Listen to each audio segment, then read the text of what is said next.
پاکستان کا آبادی کے اعتبار سے بھی اب یہ تیسرا بڑا شہر ہی ہے، اور ڈویژن کے اعتبار سے تو یہ 2 کروڑ انسانوں کا ڈویژن ہے۔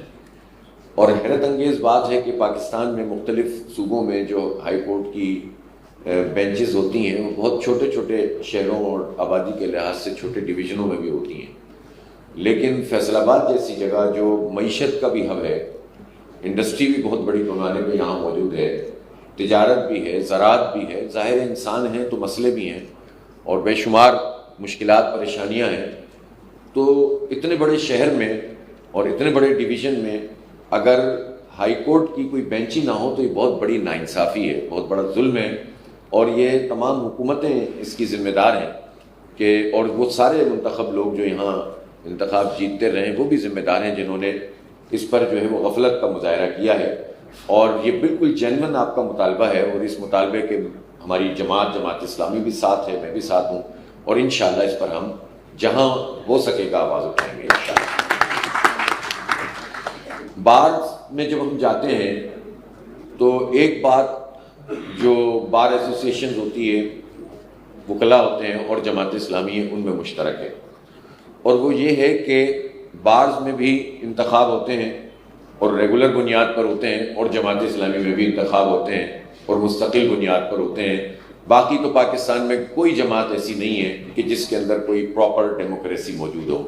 جزوی سطح پر کچھ پارٹیوں میں انتخاب ہوتے بھی ہیں، تو بحیثیت مجموعی جو جماعتیں ہیں وہ یا تو خاندان کی بنیاد پر چلتی ہیں، ایک ڈائنسٹیز بنی ہوئی ہیں، یا وہ ہم نے تو یہ بھی دیکھا ہے کہ ایک وصیت کی پرچی بھی نکل آئی تھی جس پر جو ہے وہ جماعتوں میں چیئرمین وغیرہ کا انتخاب ہو گیا۔ تو جہاں پر یہ حال ہو اور جمہوریت کے چیمپئن بنے ہوئے ہوں یہ لوگ کہ جمہوریت جو ہے وہ انہی کے دم سے ہے، تو میں سمجھتا ہوں کہ یہ بہت بڑی زیادتی ہے پاکستان کے اس پورے سیاسی نظام میں، جہاں بہت بڑے پیمانے پر اصلاحات کی ضرورت ہے، انتخاب کے پورے نظام میں اصلاحات کی ضرورت ہے، اور اس بات کی ضرورت ہے کہ متناسب نمائندگی پر انتخابات کا پورا سسٹم وضع ہونا چاہیے، تاکہ ابھی جو زور زبردستی کسی چودھری، کسی خان، کسی وڈیرے، کسی سردار کے ماتحت لوگ زندگی گزارتے ہیں، اور پھر ان کے ذہن میں یہ ہوتا ہے کہ ہمارے علاقے کے اس بڑے کے علاوہ تو کوئی جیت ہی نہیں سکتا، اور لوگ پھر چاہتے ہوئے نہ چاہتے ہوئے اپنے ووٹ کو یا تو ڈالتے نہیں ہیں، یا ڈالتے ہیں تو بڑے بڑے مؤثر طاقتور لوگوں کو ڈال دیتے ہیں چاہے انہیں پسند ہی نہ کرتے ہوں۔ یہ اس لیے ہوتا ہے کہ جس جماعت کو یا کسی نظریاتی پارٹی کو یا واقعتاً ایسی پارٹی جو خدمت کا فریضہ انجام دے سکتی ہے، اگر وہ ووٹ ڈالنا بھی چاہتا ہے تو اس کے ذہن میں یہ بات ہوتی ہے کہ یہ بندہ اگر جیت نہیں سکے گا، یہ پارٹی اگر یہاں سے نہیں جیتے گی تو میرا ووٹ کہیں ضائع ہو جائے گا۔ حالانکہ اصولی طور پر تو یہ بات ہے کہ ووٹ ضائع نہیں ہوتا، ووٹ آپ ایک امانت ہوتی ہے جو آپ کسی کو دے رہے ہوتے ہیں، لیکن بہرحال اتنی کہاں ذہن سازی لوگوں کی ہوئی ہے۔ تو ایسے موقع پر اگر متناسب نمائندگی کا سسٹم بن جائے تو ہر فرد کو یہ بات پتہ ہوگی کہ میرا ووٹ کاؤنٹ ہوگا اور پورے پاکستان کی سطح پر کاؤنٹ ہوگا، اور اسی بنیاد پر اسمبلی میں نمائندگی ہوگی، صوبائی بھی اور قومی بھی۔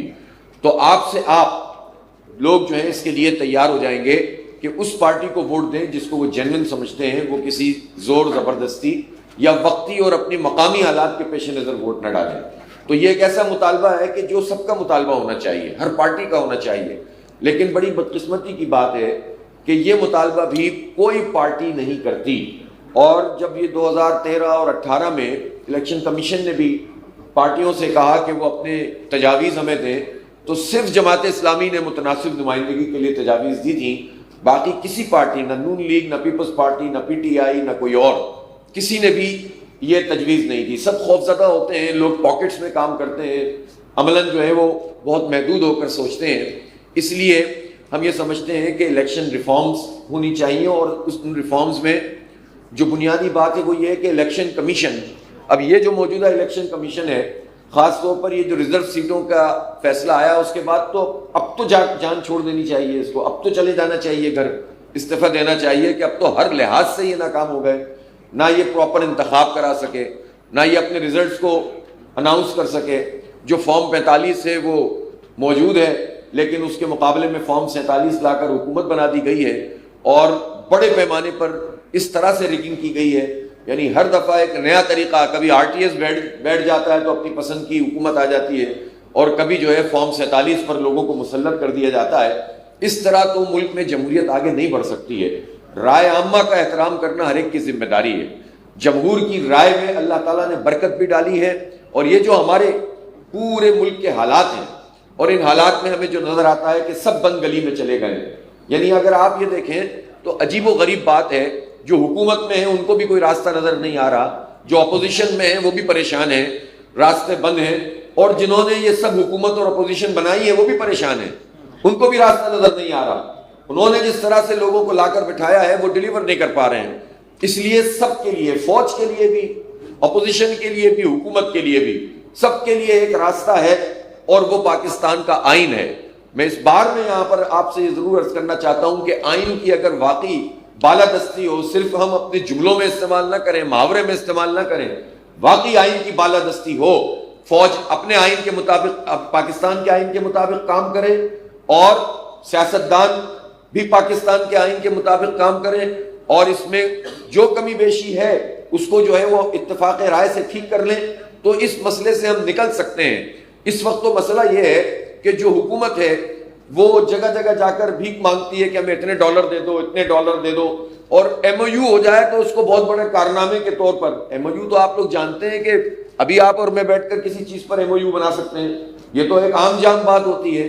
بھئی آپ نے مسئلے کا حل کیا کیا؟ پاکستان کی معیشت کو بہتر کیسے کیا؟ کوئی راستہ، کوئی روڈ میپ موجود نہیں ہے، اور اس کے اسباب میں سے ایک بڑا سبب یہ بھی ہے کہ جو حکومت ہے اس کی کریڈیبلٹی نہیں ہے۔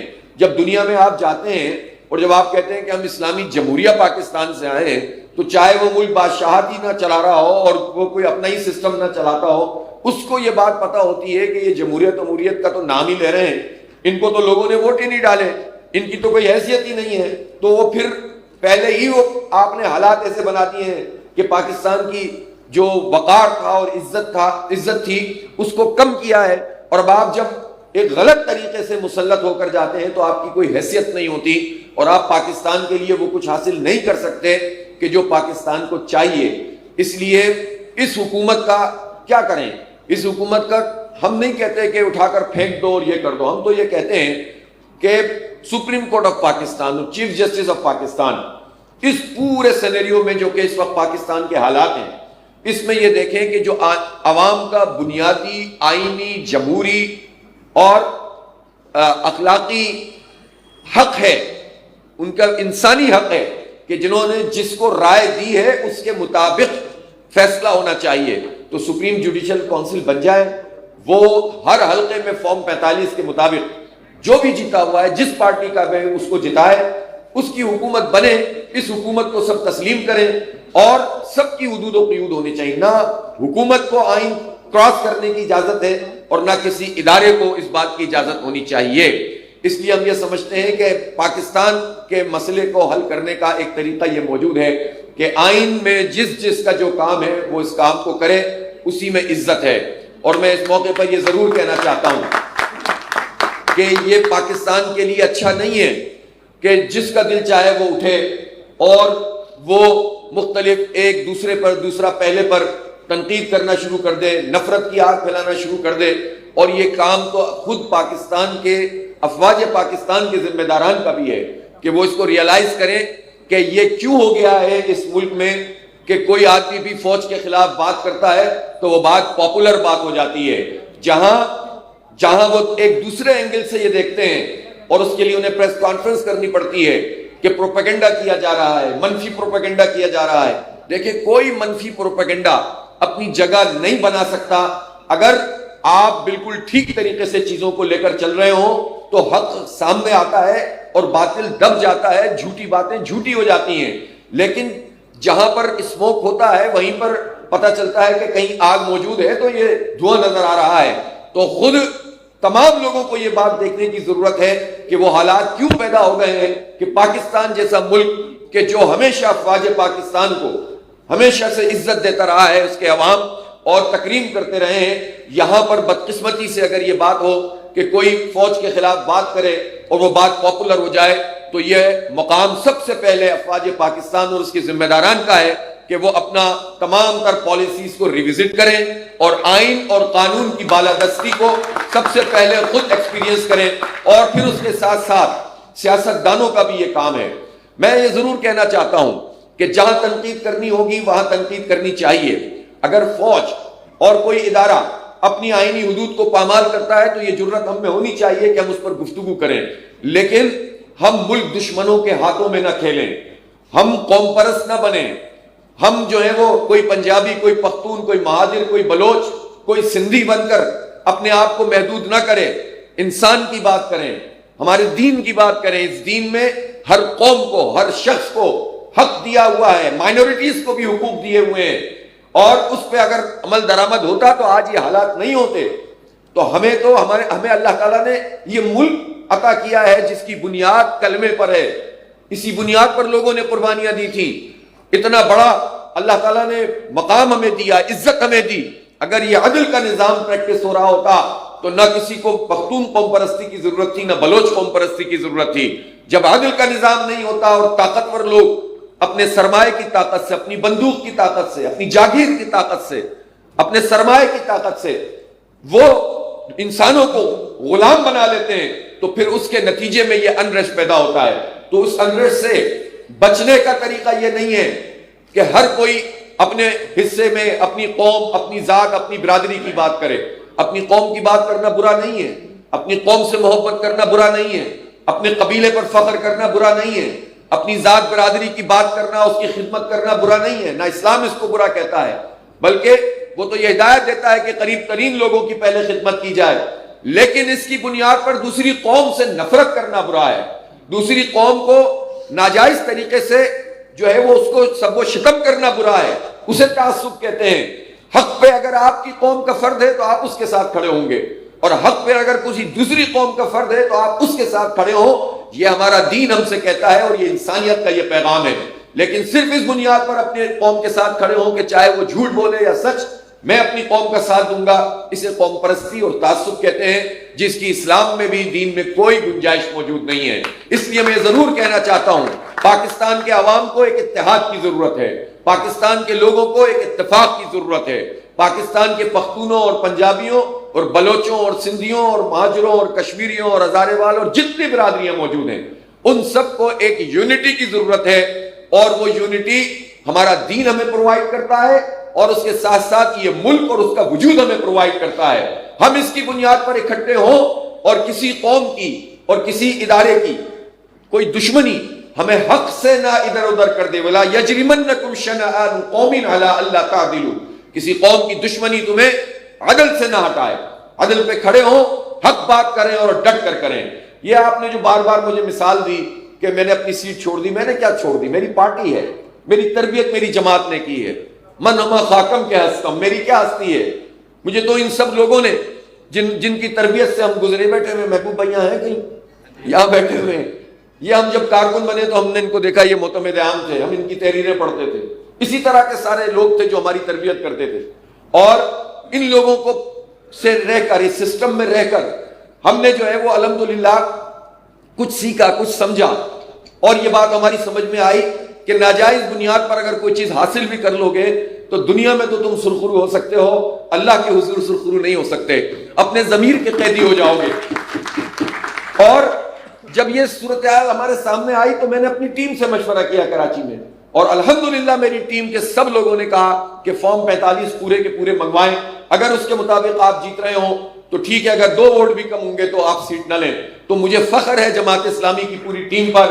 مجھے کوئی میری اس میں بڑائی نہیں ہے. یہ ہماری تربیت ہے کہ ہم نے پھر جب یہ دیکھا کہ چند ووٹ کم پڑ رہے ہیں، حالانکہ جو ووٹ ابھی جس فارم پہ آپ بتا رہے ہیں نا اس میں میرے ووٹ 5-6 ہزار کم ہی شو کیے ہوئے انہوں نے.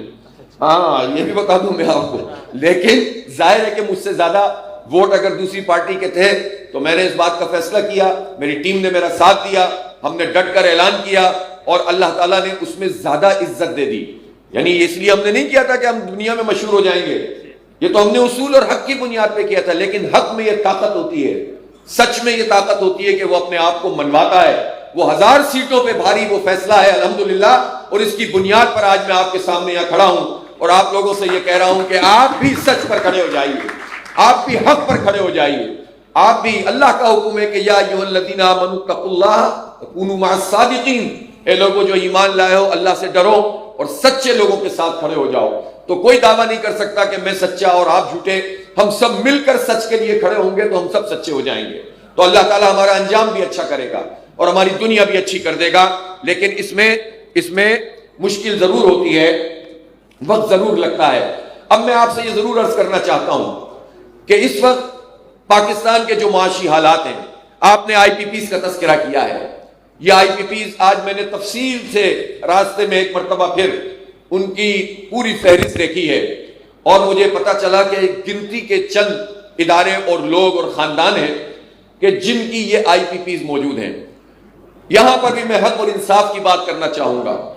جب لوڈ شیڈنگ بہت بڑا مسئلہ تھا تو اس لوڈ شیڈنگ کے مسئلے کو ایڈریس کرنے کے لیے جو پاکستان کی انسٹالڈ کیپیسٹی تھی اس کو بڑھانے کے لیے حکومت یقیناً پرائیویٹ سیکٹر کو مدعو کر سکتی تھی اور اس نے کیا, لیکن اس کی بنیاد جو ہے وہ مراعات پہ نہیں ہونی چاہیے تھی, کک بیکس پہ نہیں ہونی چاہیے تھی. ہم نے دیکھا کہ اس میں انتہائی غلط طریقے سے بہت ایگزیجریٹ کر کے چیزیں طے کی گئیں, ڈالر کی بنیاد کے اوپر چیزیں طے کی گئیں اور ڈالر پہ طے کرنے کے نتیجے میں جو پلانٹ آئل سے اور گیس سے چلنے تھے اس کی پرائز بڑھتی ہے تو آٹومیٹیکلی یہ جو ہے وہ ہمارا پیسہ بڑھ جاتا ہے, اس کی لاگت بڑھ جاتی ہے. پھر کیپیسٹی پیمنٹ کی بات کی گئی. دنیا بھر میں معاہدوں میں یہ چیزیں ہوتی ہیں کہ آپ ایک مارجن رکھتے ہیں کہ اگر اتنا آپ نے کنزیوم نہیں کیا تو آپ ہمیں کم از کم اس کی ادائیگی تو کریں گے, اس میں کوئی حرج بھی نہیں ہوتا, لیکن ایک انتہا ہوتی ہے. اور پھر وہ کون سے عقل مند تھے, کون لوگ تھے کہ جنہوں نے یہ طے کیا کہ 40-42 ہزار میگا واٹ کی کیپیسٹی پہ ہم پہنچ جائیں گے انسٹالڈ کیپیسٹی پہ, اور کنزمپشن ہماری میکزیمم بھی 30,000-31,000 سے زیادہ نہیں ہوگی, نارمل حالات میں تو 22,000. تو یہ جو اتنا بڑا ڈفرنس ہے, اس ڈفرنس کی پیمنٹ ہمیں ادا کرنی پڑے گی ان آئی پی پیز کو جو مہنگی بجلی بناتے ہیں. جو ہمارا ہائیڈل کا سسٹم ہے, جو ہمارے پاس اپنی بہت ساری فیسلٹیز موجود ہیں, اس میں سستی بجلی بنتی ہے, لیکن یہ جو آئی پی پیز ہیں یہ زیادہ تر مہنگی بجلی بنانے والے ہیں. تو ان مہنگی بجلی بنانے والے اور جو بجلی ہم کنزیوم بھی نہیں کریں گے اس کی پیمنٹ بھی ہم ادا کریں گے. اور یہی وجہ ہے کہ اس بجٹ میں 2,800 ارب روپے 2.8 ٹریلین روپیز یہ آئی پی پیز کو ہم وہ پیمنٹ ادا کریں گے جس کی بجلی ہم خرچ ہی نہیں کریں گے, استعمال ہی نہیں کریں گے, اور یہ پیسے پاکستان کے عوام کے اوپر ٹیکس لگا کر, بجلی کے بلوں کی قیمت بڑھا کر, گیس کے بلوں کی قیمت بڑھا کر, پیٹرول کی لیوی بڑھا کر, یہ سب ہم سے حاصل کیا جائے گا. اور 36 طرح کے ٹیکس اس میں لگا دیں گے. عجیب عجیب سے ٹیکس ہوتے ہیں. کبھی آپ نے دنیا میں فردر ٹیکس کا نام سنا ہے؟ وہ بھی ہوتا ہے ہمارے ہاں. آپ دیکھیں کہ کس fuel adjustment charges, quarterly adjustment charges, اور پتہ نہیں کیا یوٹیلیٹی چارجز, اور الیکٹریسٹی ڈیوٹی, اور فلاں اور ادر چارجز. کوئی دنیا میں ادر چارجز آپ نے دیکھے ہیں؟ پاکستان میں ہوتے ہیں, اس لیے کہ یہ چارجز لے کر وہ اپنے پسندیدہ آئی پی پیز کو دینا چاہتے ہیں. اور پھر یہ کہتے ہیں کہ چونکہ آئی پی پیز کے ساتھ ہمارا معاہدہ ہے اور سوورین گارنٹی پاکستان کی اسٹیٹ نے دی ہوئی ہے, لہٰذا ہم اس سے روگردانی نہیں کر سکتے. میں یہ پوچھنا چاہتا ہوں کہ یہ معاہدے قوم کے سامنے کیوں نہیں لائے گئے؟ اور یہ جو رائٹ ٹو انفارمیشن ہے, یہ اس کا جو ایکٹ موجود ہے, اس کے تحت یہ کیوں نہیں قوم کو دکھائے گئے؟ جب کمیٹیاں بنی اور اس میں اتنے ساری چیزیں سامنے آئیں تو مجھے یہ کہنے میں کوئی بات نہیں ہے کہ کسی گورنمنٹ نے بھی اپنا فریضہ انجام نہیں دیا. پی ٹی آئی گورنمنٹ نے یہ انیشیٹو تو لیا تھا, لیکن اس کے بعد انہوں نے عمل درآمد نہیں کیا اس کے اوپر بھی. اور اس کا سبب یہ ہوتا ہے کہ یہ جتنی بھی نون لیگ ہو یا پیپلز پارٹی ہو اور even P T I who, P T I پہ میں اس لیے کم بات کرتا ہوں کہ وہ 3.5 سال کے ہیں اور باقی 35 سال اور 50 سال کے ہیں, تو حصہ بقدر جثہ ہوتا ہے, اسی حساب سے بات چلے گی. لیکن بچے گا کوئی نہیں. بات تو حق اور سچ کی ہے. آپ کو چاہیے تھا کہ آپ ری نیگوشیٹ کرتے, لیکن آپ نے بھی نہیں کیا, پھر بعد والوں نے بھی نہیں کیا, اور اس سے پہلے والوں نے بھی نہیں کیا. اور اس کا سبب یہ ہے کہ ہر پارٹی میں ایسے لوگ انفلوئنس اپنا رکھتے ہیں, انفلوئنشل ہوتے ہیں. اور میں نے جب لسٹ دیکھی تو اس میں ایسے لوگ پی ٹی آئی میں بھی, نون لیگ میں بھی, پیپلز پارٹی میں بھی پوری طرح سے اپنے آپ کو منوا رہے ہوتے ہیں, مختلف کام کر رہے ہوتے ہیں, اس کا حصہ ہوتے ہیں. تو وہ کیسے ممکن ہے کہ یہ حکومتیں جن پلرز پہ کھڑی ہوئی ہیں انہی سے سوال کرنا شروع کریں؟ اور یہ وہ بدقسمتی ہے جس کی وجہ سے پاکستان کے لوگ بھگت رہے ہیں. اب ہم یہ بالکل واضح طور پر کہنا چاہتے ہیں کہ یہ آئی پی پیز کا دھندا اب نہیں چلے گا انشاءاللہ. اس کے لیے ہمیں اٹھنا پڑے گا. میں کتنے عرصے سے بات کر رہا تھا اس پر, ہمارے ہاں سے کتنی بات ہو رہی تھی اور ہم بار بار کہہ رہے تھے, لیکن کوئی سننے کے لیے تیار نہیں تھا. مجھے خوشی ہے کہ تاجر برادری اور صنعت کار لوگوں نے اس انیشیٹو کو ٹھیک سے جو ہے وہ لیا ہے, اور اب روزانہ کی بنیاد پر قوم کے سامنے یہ بات آ رہی ہے کہ کتنی آئی پی پیز ایسی ہیں جن میں سے کوئی 10% کیپیسٹی پر, یعنی اگر 100 میگا واٹ اس کی وہ ہے انسٹال کیپیسٹی, تو 10 میگا واٹ پروڈیوس کر رہا ہے اور 90 میگا واٹ کے پیسے کون ادا کر رہا ہے؟ یہ بڑے بڑے لوگ ادا نہیں کر رہے, یہ آپ اور میں ادا کر رہے ہیں. یہ یہاں کی صنعت چلانے والا عام صنعت کار ادا کر رہا ہے, یہ تاجر ادا کر رہا ہے, یہ مڈل کلاس آدمی ادا کر رہا ہے, یہ ہم لوگ ادا کر رہے ہیں. ہمارے اوپر ٹیکسوں کی بھرمار ہے اور یہ ان لوگوں نے یہ خون نچوڑے اور ہم اپنا خون ان کو پیش کرتے رہیں اور پھر یہ کہیں کہ ہمارے پاس چوائس کوئی نہیں ہے. آئی ایم ایف ہم سے یہ کہتا ہے کہ ایسا کرو, تو میں سمجھتا ہوں اس سے بڑھ کر ظلم نہیں ہو سکتا. ہم اگر صرف سوشل میڈیا پہ میمز بناتے رہیں گے, ہم اگر صرف جو ہے اپنی آواز محدود طریقے سے اٹھاتے رہیں گے اور کوستے رہیں گے ان لوگوں کو, اور پھر جس کو موقع ملے وہ کہے کہ بس اس ملک سے نکل جاؤ, یہاں کچھ بھی نہیں ہے, اپنے نوجوانوں کو مایوس کرتے رہیں گے, تو آپ یقین کریں بربادی کا یہ راستہ, یہ سفر کوئی روک نہیں سکتا. ہم برباد ہو کر رہ جائیں گے. ایک ہی راستہ ہے کہ اپنے حق کے لیے اٹھ کر کھڑے ہوں, ایک ہی راستہ ہے کہ عزت کے ساتھ حق کی بنیاد پر کھڑے ہوں, صحیح لیڈرشپ میں کھڑے ہوں اور ان کو مجبور کریں کہ یہ نیگوشیٹ کریں. یہ سینکڑوں ہزاروں ارب روپے ہم نہیں دے سکتے, یہ قوم متحمل نہیں ہو سکتی. اپنی مراحت کم کرو. تم بجلی فری لو, تمہیں کیا پتا بجلی کا بل کیا ہوتا ہے. یہ جو طبقہ حکمران طبقہ ہے, ٹاپ کے بیوروکریٹ ہیں, فوج کے جرنیل ہیں, یہ جو ججوں کے ججز ہیں, ان کی آپ پینشنیں دیکھیں, ان کے آپ رہن سہن دیکھیں. اس ملک میں تو اکثر رہتے ہی نہیں ہیں. یہ ریٹائر ہونے کے بعد یا تو اچھی پوزیشن پہ کانٹریکٹ پر چلے جاتے ہیں یا پھر ملک چھوڑ کر چلے جاتے ہیں. ان کا اس ملک سے کیا لینا دینا؟ اور یہ لوگ ہماری قسمت کے فیصلے کر رہے ہوتے ہیں. ان کے حوالے ہم کر دیں جن کا اس ملک سے کوئی تعلق نہیں ہے, اور ہم روتے رہیں, ہم برباد ہوتے رہیں. ہمارے بچوں میں سے کوئی منشیات کا عادی بن جائے, کوئی مایوس ہو جائے, کوئی خودکشی کرنے لگے, تو پھر اس ملک کا کیا بنے گا؟ یہ ملک ہم نے اس لیے نہیں بنایا تھا. اللہ نے اس ملک کو بہت کچھ دیا ہے. اس میں دریا ہیں, سمندر ہیں, پورٹس ہیں, اس میں پہاڑ ہیں بلند و بالا, اور اس میں لہلہاتے کھیت ہیں, اور سب سے بڑھ کر اس کے لوگ ہیں. ابھی مردم شماری کے مطابق جو اعداد و شمار آئے ہیں اس میں 40 سال تک کی عمر کے 80% لوگ ہیں پاکستان میں. یہ جوان ملک ہے. اس جوان ملک کو مایوس کرو گے تو کہاں جائیں گے یہ سب لوگ؟ سب باہر نہیں جا سکتے. ہمیں یہاں رہنا ہے اور پوری عزت کے ساتھ رہنا ہے, اور ان ظالموں سے اپنا حق چھین کر اپنے نئی نسل میں منتقل کرنا ہے, تماشا نہیں دیکھنا. اس لیے میں آپ کے اس بار میں بھی آپ سے یہ درخواست کرنے آیا ہوں کہ ہم نے جو انیشیٹو لیا ہے, ہم یہ 26 تاریخ کو دھرنا کرنے جا رہے ہیں. ہمیں مختلف حکومت کی طرف سے بھی نہ کریں, وہاں نہ کریں, اسلام آباد نہ جائیں, یوں ہو جائے گا, وہ ہو جائے گا. کیا رکا ہوا ہے؟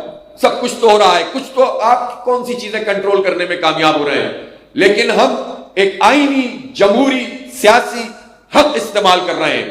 اور یہ بات گارنٹیڈ ہے کہ جماعت اسلامی کبھی بھی قانون کو کراس کر کے کام نہیں کرتی. ہم لا اینڈ آرڈر کو خراب انشاءاللہ نہیں کریں گے. ہم پرامن لوگ ہیں اور ہم پرامن سیاسی مزاحمت پر یقین رکھتے ہیں. اگر آپ پرامن سیاسی مزاحمت کو روکیں گے تو ملک میں انارکی پھیلے گی. کب تک لوگ برداشت کریں گے؟ اور پھر جب لوگ از خود فیصلہ کرتے ہیں, جلاؤ گھیراؤ کرتے ہیں, تو اس کی کوئی سمت نہیں ہوتی, کوئی ڈائریکشن نہیں ہوتی, اور اس کا فائدہ ملک دشمن لوگ اٹھاتے ہیں.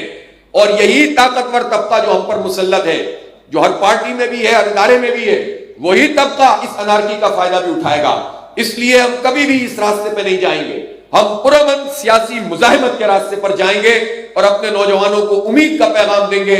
اور انشاءاللہ ہمارا یہ دھرنا ہمارا ایک قومی ایجنڈا بھی ہے, جس میں آئین کی بالادستی, جس میں جمہوریت کا فروغ, جس میں انتخابات کی اصلاح, جس میں متناسب نمائندگی, جس میں تعلیم کے مواقع, ہر غریب, ہر امیر, ہر مڈل کلاس کو یکساں نظام کے تحت تعلیم ملنی چاہیے. یہ نہیں ہے کہ امیر جتنا امیر ہوگا اتنے زیادہ مہنگی تعلیم حاصل کرے. یہ طبقاتی نظام تعلیم ہے. طبقاتی نظام تعلیم کی نہ ہمارے دین میں کوئی گنجائش ہے, نہ پاکستان کے آئین میں کوئی گنجائش ہے. جو کچھ ہو رہا ہے خلاف آئین ہو رہا ہے. سب کو برابر کا موقع ملنا چاہیے، پھر جس کی جتنی اہلیت ہے وہ آگے بڑھے گا۔ تو ہمارا صحت کا، تعلیم کا، تمام چیزوں کے اوپر ایک ایجنڈا ہے، وہ قومی ایجنڈا ہے، لیکن اس وقت فوری طور پر جو چیز کرنے کی ہے وہ یہ ہے کہ ہمارے واضح مطالبات ہیں کہ یہ بجلی کے بلوں میں یہ جو بم گر رہے ہیں ہر مہینے ہمارے اوپر، اس میں کمی کی جائے اور اس کا سلیب سسٹم، ظالمانہ سلیب سسٹم ختم کیا جائے۔ اسی طرح سے یہ ہمیں خیرات نہیں چاہیے غریبوں کو کہ آپ 3 مہینے کے لیے اعلان کر دیں کہ 200 یونٹ والے کو ہم، بھائی کب، یہ سب ڈرامے ہم نے پہلے بھی بہت دیکھے ہیں۔ ٹیرف میں کمی کرو، ٹیرف میں کمی کرو، یہ خیرات مت دو ہمیں، ہمارا حق دو۔